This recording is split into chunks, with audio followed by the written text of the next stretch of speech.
In this video, I'm going to teach you how to set up recurring payments in Trading 212. It's a very easy process, so make sure to follow along. You can easily set up recurring payments for your deposits in Trading 212. I'm going to be teaching you how to do this through their mobile app. So to start, go over to the deposit window. You can set up a recurring payment via card or instant bank transfer.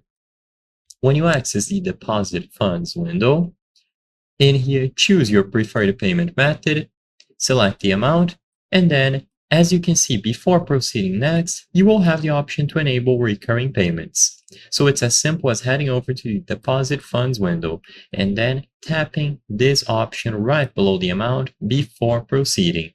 Now you can choose the deposit schedule. You can set it to repeat every 2 weeks, monthly every 2 months, and possibly other options. So scroll to the sides if you want to see more options for recurring payment dates. And you can also choose the specific date. Keep in mind they have a warning, Maestro cards do not support recurring payments. If everything is okay and you keep this in mind, just go ahead and choose set after you select the specific date and the rate in which this payment will repeat. Once this is done, it is going to be set up.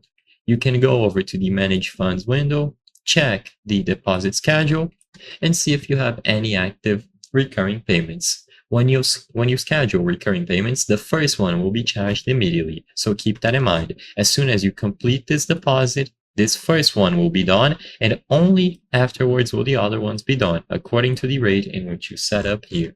So I hope I was able to help you. If this video helped you, please consider subscribing. As you can see, according to our channel metrics, 83% of the people watching our videos are not subscribed. By subscribing, you can help us make higher quality videos. Thank you for watching, and I'll see you on the next one.